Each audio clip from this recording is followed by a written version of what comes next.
Hey guys, welcome back to my YouTube channel Roy Edu Classes. My name is Saurav and I hope you guys are doing good.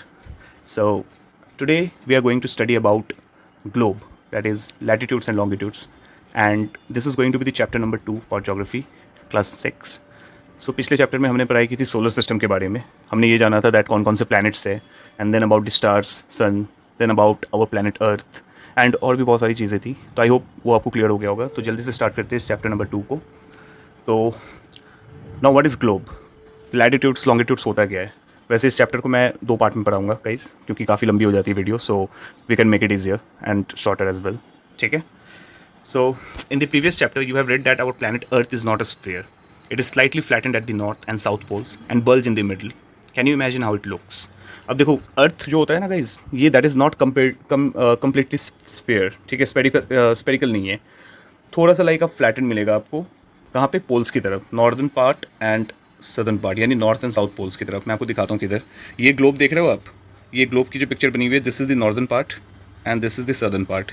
एक तरीके से समझ लो this is अर्थ. ठीक है, ये अर्थ है and earth के जो 2 पार्ट है, ये नॉर्थ, यानी कि मैं लिख देता हूँ यहाँ पे ऐसे, north, and this is south. ठीक है, नॉर्थ पोल एक तरीके से कह दो इसको, south pole. Will study about that deeply. So north and south poles की तरफ थोड़ा सा फ्लैटेंड होता है and bulge in the middle. ये जो मिडिल पार्ट है, ठीक है, यहाँ पे थोड़ा सा उठा हुआ होगा.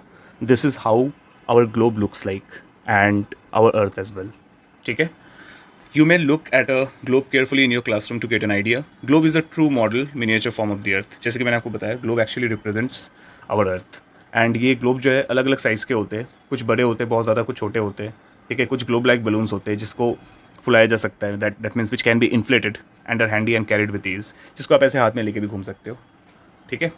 अब ग्लोब क्या होता है? Globe is not fixed. इसको रोटेट किया जाता है, रोटेट किया जा सकता है टॉप स्पिन की तरह या पोर्टर्स व्हील की तरह. और जैसे अर्थ रोटेट हो रहा है, ठीक है, बिल्कुल उसी तरीके से ग्लोब को भी आप रोटेट कर सकते हो, घुमा सकते हो. ठीक है. एंड ग्लोब में आप क्या क्या देख सकते हो? Different countries, continents and oceans are shown in their correct size. ये देखो यहाँ पे लिखा हुआ है, on the globe countries, continents and oceans are shown in their correct size. ठीक है. ये सब आप, ये सारी चीज़ें आप देख सकते हो, डिटेक्ट कर सकते हो कौन कौन सी जोन्स है, उसके बाद कहाँ पे कौन सी ओशंस है, सीज है, everything everything all about like the basic geography. अगर पूरे पूरे अर्थ की जाए, ठीक है, तो आप सारे कॉन्टिनेंट, सारी कंट्रीज़ आप देख पाओगे वहाँ पे. और बहुत सारी लाइन्स है, इमेजिनरी लाइन्स जो पास होती है, तो उसके बारे में will discuss. So it is difficult to describe the location of a point on a sphere like the Earth. Now the question arises as to how to locate a place on it. We need certain points of reference and lines to find out the location of places. जाहिर सी बात है, मतलब ऐसे आप किसी भी location को आप वहाँ पे पॉइंट आउट नहीं कर सकते. ठीक है, मतलब किसी लोकेशन को, किसी भी प्लेस को लोकेट करना इज़ लाइक बहुत थोड़ा सा डिफिकल्ट है, बहुत ज़्यादा इजी नहीं है. तो हमें कुछ पॉइंट्स ऑफ रेफरेंस चाहिए होती है, कुछ लाइंस चाहिए जिसको इमेजिनरी लाइंस कहते हैं, एक्सिस कहते हैं. ठीक है, जिससे कि we can find out the location of those places. ठीक है. You will notice that a needle is fixed through the globe in a tilted manner, which is called its axis. अब इसको एक्सिस कहते हैं, जो थोड़ा सा टिल्टेड मैनर में ये आपको ग्लोब में दिखेगा, निडल जैसा. ठीक है, which is actually dividing it into 2 poles, that is north pole and south pole. 2 points on the globe through which the needle passes are 2 poles. मतलब पूरे ग्लोब में 2 ऐसे पॉइंट्स जहाँ से वो निडल पास हो रहा हो, ठीक है, उसको कहते हैं north pole and south pole. अब extreme north and extreme south, जैसे कि मैंने आपको यहाँ पे दिखाया, ये जो ग्लोब है यहाँ पे आपको दिखाया मैंने, northern part and southern part. ठीक है, यहाँ से जो निडल पास हो रही है, ये this is dividing the earth into 2 parts. वो the first one will be the northern pole, north pole, and the second one will be the south pole. ठीक है. The globe can be moved around this needle from west to east just as the earth moves. But remember there is a major difference. अब जाहिर सी बात है, मैंने आपको जैसे कि बताया था दैट अर्थ की तरह ग्लोब को घुमाया जा सकता है. And we all know that the earth moves from west to east. ये गाइज हमेशा याद रखना, इसका जो डायरेक्शन है, it is not from east to west, it is always from the west to east. ठीक है. बट यहाँ पे डिफरेंस ये है दैट अर्थ की कोई निडल नहीं होती. The real earth has no such needle. ठीक है. It moves around its axis which is an imaginary line. ये just it is an imaginary line. कोई सच में कोई ऐसी लाइन नहीं बनी हुई है हमारी धरती में, हमारे अर्थ में, जिसको हम देख पाए. It is something which is virtual completely. It is an imaginary line. और उसको इमेजिनरी लाइन को 2 पार्ट में डिवाइड भी किया गया है. ठीक है. यहाँ पे देखो, मतलब जो इमेजिनरी लाइन की बात मैं कर रहा हूँ, इक्वेटर की, that is an imaginary line which is running on the globe, divides it into 2 equal parts. ठीक है. अब पहले तो बात हो गई इमेजिनरी लाइन की. अब इक्वेटर एक ऐसी लाइन मतलब एक ऐसी लाइन है जो क्रॉस हो रही है हमारे पूरे लाइक अर्थ से, ठीक है, बिल्कुल बीच में से, विच is actually dividing the earth into two equal parts. ठीक है, मैं आपको बताता हूँ कैसे। ये देखो, अगर मैं इस फिगर की बात करूँ, फिगर 2.2 की, ठीक है, दिस इज़ द इक्वेटर, आप देख सकते हो, दिस इज़ द इक्वेटर। ठीक है, अब एक तरीके से मान लो ये सेंटर है, ये बिल्कुल सेंटर है, इसके नीचे लाइक ये इस तरीके से दे रखा है पिक्चर को, तो आप ये मत समझना कि ये सेंटर नहीं है, take it as a centre point only because equator is passing from here. ठीक है, ये हो गया नॉर्दर्न पार्ट जिसको नॉर्दर्न हेमिस्फीयर भी कहते हैं। ठीक है, and this is the southern part जिसको सदर्न हेमिस्फीयर कहते हैं, because it is located south of the equator and this part is located north of the equator.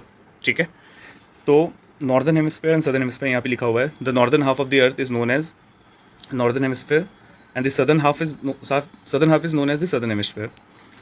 They are both equal halves. जैसे कि मैंने आपको बताया इक्वल हाफ्स इसलिए है क्योंकि equator is passing from the centre, that's why equator is actually dividing the earth. तो equator is an imaginary circular line and is a very important reference point to locate places on the earth. ठीक है, it is actually very important. All parallel circles from the equator up to the poles are called parallels of latitude. Latitudes are measured in degrees. जो latitudes होते हैं वो basically degrees में measured होते हैं। ठीक है, जितने भी पैरेलल सर्कल्स हैं जो भी रन कर रहे हैं लाइक इक्वेटर से पोल्स की तरफ, जो ये आप सर्कल्स देख रहे हो, जैसे ये हो गया this one then this one. ठीक है, इनको पैरेलल्स ऑफ लैटिट्यूड्स कहा जाता है। This are not longitudes. Longitudes की बात करेंगे, लॉन्गिट्यूड्स तब होगा जब ये लाइन ऐसे क्रॉस होगा, इस तरीके से ये नीचे की तरफ आएगा। ठीक है, बट विल स्टडी लेटर। अभी के लिए विल टॉक अबाउट लैटिट्यूड्स। ठीक है, अब the equator represents the 0 degree latitude. Equator में देखो, इक्वेटर कहाँ पे, बीच में से जा रहा है बिल्कुल। ठीक है, आप यहाँ पे देख सकते हो 80 डिग्रीज है, 60 डिग्रीज नॉर्थ, 40 डिग्रीज, जैसे जैसे नीचे हो गया ये डिग्री कम होता जाएगा, 20 डिग्रीज नॉर्थ। उसके बाद यहाँ पे इट वुड बी 0 डिग्री। ठीक है, एंड उसके नीचे फिर आप साउथ की तरफ जाओगे, सदर्न हेमिस्फीयर की तरफ, तो फिर 20 degree south, then 40 degree south, 60 degree, 80 degree south, and then south pole. ठीक है, so this is how our earth is divided into different zones, different poles and different hemispheres. So यहाँ पे देखो क्या लिखा हुआ है, since the distance from the equator to either of the poles is 1/4 of a circle around the earth. ठीक है, it will measure 1/4 of 360 degrees, that is 90 degree. मतलब हम कहने का मतलब ये है दैट इक्वेटर से हमारा जो डिस्टेंस है, ठीक है, पोल्स की तरफ, that is 1/4 of a circle. इस पूरे सर्कल का 1/4 है, एक चौथाई। ठीक है, तो पूरे, अगर मैं पूरे सर्कल की बात करूँ तो एक सर्कल का पता ही है सर्कमफ्रेंस कितना होता है डिग्री वाइज, अगर देखा जाए तो 360 डिग्री पूरे सर्कल का। तो उसको अगर 1/4 से डिवाइड कर दोगे, सो दैट्स गोइंग बी कितना हो जाएगा, that's going to be equal to 90 degrees. ठीक है, तो ये 90 डिग्रीज हो जाएगा आपका। एंड दस 90 degree north latitude marks the north pole and 90 degree south latitude marks the south pole. ठीक है, अब देखो ये जो पार्ट है ना, यहाँ पे 90 डिग्रीज सबसे ऊपर की तरफ, तो ये नॉर्थ पोल की तरफ हो जाएगा, और ये जो है ना, ये 90 डिग्रीज यहाँ पे ये साउथ पोल की तरफ हो जाएगा, extreme north and extreme south है। ठीक है, तो guys this is how it is divided into 2 parts and as such all parallels north of the equator are called north latitudes. Similarly all parallels south of the equator are called south latitudes. मतलब जैसे मैंने आपको बताया this is equator, तो equator के जो ये जो पार्ट है ना, इनको नॉर्थ लैटिट्यूड कहा जाता है। ठीक है, और इसके जो नीचे वाला पार्ट है, ठीक है, इनको SL साउथ लैटिट्यूड कहा जाता है, because it is located south of the equator and this part is located north of the equator. हमारा जो कंट्री है India, that is also located in the northern hemisphere. ठीक है, क्योंकि हम इक्वेटर से ऊपर आते हैं। एंड अगर मैं एग्जांपल दूँ एक ऐसी कंट्री की, लाइक लेट्स से श्रीलंका, जो हमारे इंडिया के बिल्कुल बगल है, but that is actually lying near the equatorial region. Equator pass हो रहा है एक्चुअली वहाँ से, बट कहीं ना कहीं देखा जाए तो थोड़ा सा सदर्न हेमिस्फीयर की तरफ ही है ये। And if I talk about the other countries like Singapore और ऑस्ट्रेलिया, न्यूजीलैंड, तो ये जो कंट्रीज़ है ये आप सदर्न अमेरिका की, साउथ अमेरिका की बहुत कंट्रीज़ है लाइक ब्राज़ील, कोलंबिया, ये जो कंट्रीज़ है ये they are located in the southern hemisphere. ठीक है, तो यहाँ पे गर्मी बहुत ज़्यादा होती है क्योंकि इक्वेटर से इट्स वेरी क्लोज। बट जैसे जैसे आप साउथ पोल की तरफ मूव करते जाओगे, या फिर यहाँ से जैसे आप नॉर्थ पोल की तरफ मूव करते जाओगे, तो टेम्परेचर कम होता जाएगा एंड मतलब मौसम ठंडा होता जाएगा। And if you go to the polar region, so वहाँ पे extremely they are very cold. मतलब उसके बारे में अब हम आ रहे हैं, उसके बारे में भी विल ऑल्सो डिस्कस नाउ। ठीक है, तो आई गेस आपको क्लियर हो गया होगा यहाँ तक। अब the value of each latitude is therefore followed by either the word north और साउथ। ठीक है, अब यहाँ पे एक एग्जांपल दिया है, ये देखो, this is important. For example, both Chandrapur in Maharashtra India and Belo Horizonte in Brazil South America are located on parallels of about 20 degrees, but the former is 20 degree north of the equator and the latter is 20 degree south of it. ठीक है, तो इसका मतलब क्या है कि ये जो इंडिया में एक जगह है चंद्रपुर महाराष्ट्र में, ठीक है, जो लोग मुझे महाराष्ट्र से सुन रहे होंगे उनको तो बिल्कुल पता होगा। तो चंद्रपुर का जो लोकेशन है that is also 20 degree latitude, and यहाँ से लाइक ऑलमोस्ट 7 समुंदर दूर साउथ अमेरिका में एक जगह है हॉरिजॉन्ट that is located in Brazil. वहाँ पे that is also located on the parallels of about 20 degree latitude only, but difference क्या है दैट जो चंद्रपुर है that is located 20 degree north of the equator. जैसे कि मैंने आपको बताया India is located north of the equator, तो जाहिर सी बात है ये भी 20 degree north of the equator ही आएगा, साउथ ऑफ द इक्वेटर तो जाएगा नहीं. But at the same time ये जो पार्ट है, ठीक है, ब्राज़ील साउथ अमेरिका का जो ये पार्ट है हॉरिजॉन्ट that is located 20 degree south of it, यानी कि वो अगर 20 डिग्री नॉर्थ पे है तो ये 20 डिग्री साउथ पे है. ठीक है. We therefore say that the Chandrapur is situated at 20 degree north latitude and Belo Horizont is located at 20 degree south latitude. So this is basically the difference. भले ही latitude same हो, that doesn't mean कि वो equator के एक ही side में होगा, वो equator के अलग साइड में भी हो सकता है. ठीक है. तो आई गेस आपको ये क्लियर हो गया होगा अब तक. नाउ बात करते हैं अब हम इंपॉर्टेंट पैरेलल्स ऑफ लैटिट्यूड्स. अब इक्वेटर के अलावा हमारे पास कुछ और भी इमेजिनरी लाइन्स है, लाइक ट्रॉपिक ऑफ कैंसर आपने सुना होगा, ट्रॉपिक ऑफ कैप्रिकॉर्न. ये जो दो इंपॉर्टेंट मेजर लाइन्स है, and yes Arctic circle and antarctic circle. Arctic और अंटार्कटिक सर्कल भी है. ये 4 इंपॉर्टेंट लाइन्स है जिसके लिए लाइक जिसको जानना भी बहुत इंपॉर्टेंट है एग्जामिनेशन पॉइंट ऑफ व्यू से and knowledge point of view से भी. तो बात करते हैं क्या है ये. Let's see. Besides the equator 0 degree, the north pole 90 degree north and the south pole 90 degree south, there are 4 important parallels of latitudes. ठीक है. अब कौन कौन से parallels of latitudes है. पहला है tropic of cancer 23 degree north. ये बेसिकली क्या होता है, 23 डिग्री नहीं है गाइस, 23.5 डिग्री है. यहाँ पे मेंशन नहीं किया हुआ है, but it would be like it should be, ये देखो 20, मैं बताता हूँ आपको, एक second. It would be 23 degree. ठीक है. 23.5 डिग्री ऐसे होगा. 23.5 डिग्री नॉर्थ, एंड यहाँ पे अगर आओगे तो 23.5 डिग्री साउथ आ जाएगा. ठीक है. इस तरीके से रहता है. ये जो दो लाइंस है ना गाइस, थोड़ा सा दिखने में ठीक नहीं लग रहा होगा guys, but excuse me for that, but just समझने की बात है. 23.5 डिग्री नॉर्थ एंड ये 23.5 डिग्री साउथ, ये दो लाइंस बेसिकली क्रॉस कर रही होती है. ये एक होता है इक्वेटर से ऊपर, एक होता है इक्वेटर से नीचे. मैं आपको लाइक इस फिगर से बताता हूँ. ये देखो, दिस इज़ इंपॉर्टेंट लैटिट्यूड्स. ये जो फिगर है 2.3, ठीक है, ये इक्वेटर है, हम सबको पता है 0 डिग्री. ठीक है. अब this is Tropic of Cancer 23.5 degree north. ये because it is located towards north of the equator, and at the same time this is 23.5 degree south, that this is Tropic of Capricorn because this is located south of the equator. ये 23.5 degree की तरफ है. अब वही अगर मैं बात करूँ, so this is Arctic circle which is located 66.5 degree north. ये ट्रॉपिक ऑफ कैंसर से भी ऊपर की तरफ है आर्टिक सर्कल. यहाँ भी मौसम बहुत ठंडा होता है.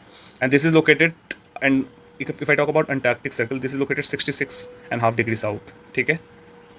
तो this is how it is divided. And यहाँ पे आता है फ्रिजिड जोन. यहाँ फ्रिजिड जोन क्यों कहते हैं, क्योंकि यहाँ ठंड बहुत ज़्यादा होती है, because this 2 places are very close to the poles. One is close to the north pole and the other one is close to the south pole. ठीक है. अब अगर मैं इंडिया की बात करूँ तो इंडिया का जो पोजीशन है ये कहीं ना कहीं इस तरीके से यहाँ पे लाई करता है, ऐसे एरिया में. ट्रॉपिक ऑफ कैंसर थोड़ा कुछ पार्ट, इंडिया का जो हाफ पार्ट है almost, that falls in tropic of cancer. ठीक है. एंड कुछ उसका पार्ट ट्रॉपिक ऑफ कैंसर और इक्वेटर के बीच में होता है. Why, because see tropic of cancer जो है ना that is crossing our country. ठीक है. There are states like Rajasthan, UP, then Bihar, then West Bengal, और कुछ नॉर्थ ईस्टर्न के बीच, नॉर्थ ईस्टर्न स्टेट्स भी है जहाँ से ये ट्रॉपिक ऑफ कैंसर जो लाइन है ये क्रॉस कर रही होती है. तो उसके ऊपर जो है वो basically our country falls in north temperate zone. North temperate zone क्या होता है, कंपेरेटिवली मौसम यहाँ पे बहुत ज़्यादा एक्सट्रीम गर्मी नहीं होती है, बट एक्सट्रीमली नहीं. एंड इक्वेटर की तरफ जाओगे तो वहाँ पे सबसे ज़्यादा गर्मी होती है, क्योंकि यहाँ पे ना सूरज बिल्कुल ऊपर होता है, सर के ऊपर, जिसको कहते हैं ना like. And if you start going towards this region like frigid zone, यहाँ पे नॉर्थ पोल की तरफ या फिर यहाँ पे साउथ पोल की तरफ, यहाँ भी ठंड बढ़ती जाती है. कहने का मतलब है ये जो इक्वेटर है, इक्वेटर से आप जितना डिस्टेंस आगे जाओगे, जितने आगे की तरफ बढ़ते जाओगे, चाहे वो नॉर्थ की तरफ बढ़ो चाहे वो साउथ की तरफ बढ़ो, ठीक है, तो weather will start becoming pleasant and ultimately will start becoming cold as well, क्योंकि टेम्परेचर कम होता जाएगा. और जैसे जैसे आप इधर की तरफ बढ़ोगे, इक्वेटर की तरफ बढ़ते जाओगे, मौसम वैसे ही गर्म होता जाएगा. बिकॉज ये जो एरिया है इक्वेटर, यहाँ पे सबसे ज़्यादा गर्मी होती है, because this is actually this centre. ठीक है. 0 डिग्री इक्वेटर. तो आपको आई थिंक ये क्लियर हो गया होगा. Tropic of cancer, tropic of capricorn, arctic circle and antarctic circle. Arctic circle is located at 66.5 degree north of the equator, whereas antarctic circle is located 66.5 degree south of the equator. ठीक है. अब हम बात करते हैं आज की last topic, that's gonna be the heat zones of the earth. ठीक है. Heat zones of the earth कौन कौन से हैं. मैंने आपको जो बताया था यहाँ पे आप फिगर से ही समझ लो, मैं आपको फिर बाद में वहाँ पे थोड़ा सा समझा दूंगा। ये फिगर में मैंने आपको बताया कि अलग अलग जोन्स हैं, ठीक है। Like the first one if I talk about, सबसे पहले इक्वेटर की बात की जाए तो इक्वेटर, यहाँ पे सबसे ज़्यादा गर्मी होती है क्योंकि यहाँ पे सन बिल्कुल ओवर होता है। अब अगर उससे थोड़ा सा नॉर्थ टेम्परेट जोन में आए, like our country, northern part of India north temperate zone में पड़ता है। Like there are certain countries south temperate zone में भी होता है। तो नॉर्थ टेम्परेट जोन की अगर बात की जाए या साउथ टेम्परेट जोन की बात की जाए, यहाँ comparatively the weather is moderate, like बहुत ज़्यादा मतलब गर्मी नहीं होती और ठंड भी बहुत ज़्यादा नहीं होती, नॉर्मल होता है, ठीक है। अब अगर मैं इंडिया की बात करूँ तो नॉर्दर्न पार्ट ऑफ इंडिया में आपने देखा होगा ठंड ज़्यादा होती है विंटर्स में, and southern part of India में ठंड कम होती है, मतलब बहुत ही कम। क्यों? क्योंकि वहाँ पे एक तो रीज़न इसका ये है कि भाई it is very close to the sea coastal area. तो वहाँ पे उससे क्या होता है कि मौसम बहुत ज़्यादा फ्लक्चुएट नहीं हो पाता, ठंड बहुत ज़्यादा हो नहीं पाती है, एंड मौसम गर्म सा ही बना होता है, ह्यूमिड सा होता है। तो जब हम ज्योग्राफी में वेदर एंड क्लाइमेट के बारे में पढ़ेंगे then will discuss in details about all those things, ठीक है। अभी के लिए आप ये जान लो, Tropic of cancer, tropic of Capricorn, फिर ये नॉर्थ टेम्परेट जोन है, ये साउथ टेम्परेट जोन है, एंड उसके ऊपर अगर जाओगे आप तो frigid zone like it's like very cold. This is the region between Arctic circle and North Pole. एक होता है कि equator and tropic of cancer के बीच में जो रीजन है उसको टॉरिड जोन कहते हैं, ठीक है। अब tropic of cancer and arctic circle के बीच में जो रीजन है उसको नॉर्थ टेम्परेट जोन कहते हैं, and the region which lies between Arctic circle and the north pole that is known as frigid zone. अब ठीक उसी तरह अगर साउथ की बात की जाए तो the region which is located between equator and tropic of Capricorn that is also torrid zone, ठीक है। ये जो एरिया है इक्वेटर के आसपास। अब the region which is located between the tropic of capricorn and the antarctic circle that is known as south temperate zone, and the region falling between falling between antarctic circle and the south pole that's known as frigid zone, ठीक है। so these are basically the major heat zones of the earth। तो यहाँ पे क्या लिखा हुआ है, यहाँ पे देखो guys, the midday sun is exactly overhead at least once a year on all latitudes in between the tropic of cancer and the tropic of capricorn. This area therefore receives the maximum hit and is called the torrid zone। ये mid day सन जो होता है ना, बिल्कुल 12 बजे वाली जो धूप होती है वो सर के ऊपर वाली, वो basically like throughout the year अगर देखा जाए तो tropic of cancer and tropic of capricorn के बीच में जो एरिया है torrid zone near the equator, यहाँ पे सबसे ज़्यादा होती है, इसलिए यहाँ पे गर्मी बहुत ज़्यादा होती है। It remains almost hot and humid through out the year. यहाँ पे ठंड बहुत कम होती है, ऑलमोस्ट कहा जाए तो ना के बराबर, ठीक है। Even if you go there like in the months of December January, तो वहाँ पे आपको बहुत ज़्यादा गर्मी मिलेगी। अगर हम अपने देश की बात करें तो if you go to the southern parts of the country like in Kerala और इन तमिलनाडु और इन अंडमान निकोबार, ठीक है, वहाँ पे बहुत ज़्यादा लाइक गर्मी होती है। गर्मी के मौसम में तो होती है, बट ठंड के मौसम में भी ठंड इतनी ज़्यादा नहीं होती। तो this is the reason why. And equator भी पास में है, because Sri Lanka you know it's not very much far away from the southern part of our country, and Sri Lanka पहुँच गए तो वहाँ से इक्वेटर क्रॉस हो रहा है, so that is the reason. अब यहाँ पे लिखा है the midday sun never shines over it on any latitude beyond the tropic of cancer and the tropic of capricorn. The angle of the sun's rays goes on decreasing towards the poles. As such, the areas bounded by the Tropic of Cancer and the Arctic Circle in the northern hemisphere and the Tropic of Capricorn and the Antarctic Circle in the southern hemisphere have moderate temperatures. These are therefore called temperate zones. जैसे कि मैंने आपको बताया, temperate zones वही होता है the areas that are falling between the North Pole नहीं, between the Tropic of Cancer and the Arctic Circle, जहाँ पे हमारी कंट्री है, like basically the northern part of our country, ठीक है, in the northern hemisphere. And southern hemisphere में the area that is falling between the Antarctic circle and the tropic of Capricorn that is known as temperate zones. यहाँ पे मौसम moderate होता है, moderate temperatures, neither too hot not too cold, ठीक है, extreme कुछ भी नहीं होता यहाँ पे। अब areas lying between the arctic circle and the north pole in the northern hemisphere and the Antarctic circle and the south pole in the southern hemisphere are very cold, ठीक है। इनको कहते हैं फ्रिजिड जोन्स। फ्रिजिड जोन्स मैंने आपको already बताया, because they are extremely away from the equator, be it in the northern hemisphere और be it in the southern hemisphere. Guys इससे कंफ्यूज मत होना कि नॉर्दर्न हेमिस्फेयर है तो बहुत ज़्यादा ठंड हो जाएगी एंड सदर्न हेमिस्फेयर है तो गर्मी हो जाएगी, ऐसा कुछ नहीं है। आप अर्थ के जितने भी पास आओगे, पास इन द सेंस इक्वेटर के पास आओगे, इन द सेंटर, वहाँ पे मौसम उतना ही गर्म होता जाएगा। एंड जैसे जैसे आप इक्वेटर से दूर की तरफ जाओगे, लाइक टूवर्ड्स द नॉर्दर्न पोल और सदर्न पोल, ठीक है, मौसम वैसा ही प्लेजेंट होते जाएगा and temperature will start decreasing. And frigid zone की तरफ आओगे तो फिर वहाँ पे तो बिल्कुल बर्फ बन जाना है, वहाँ पे तो ठंड बहुत ज़्यादा हो जाएगी। तो this is how the weather also varies between the southern part and the northern part of the earth, ठीक है। सो आज हमने डिस्कस किया क्या आज हमने बेसिकली डिस्कस किया ग्लोब के बारे में, how does it look like, then उसका इंपॉर्टेंस क्या है, then important parallels of latitudes, ये हमने डिस्कस किया आज, कौन कौन सी important lines, imaginary lines which are crossing our earth, and major heat zones of the earth as well. तो आने वाले वीडियो में हम पढ़ेंगे लॉन्गिट्यूड्स के बारे में, which is going to be the second part of this chapter. ठीक है, तो गाइज़ उम्मीद करता हूँ आपको ये वीडियो अच्छी लगी होगी, एंड अच्छी लगी हो तो please like, share and subscribe जरूर कर देना। And till then keep studying, okay, and stay happy, stay safe. Thank you, bye bye.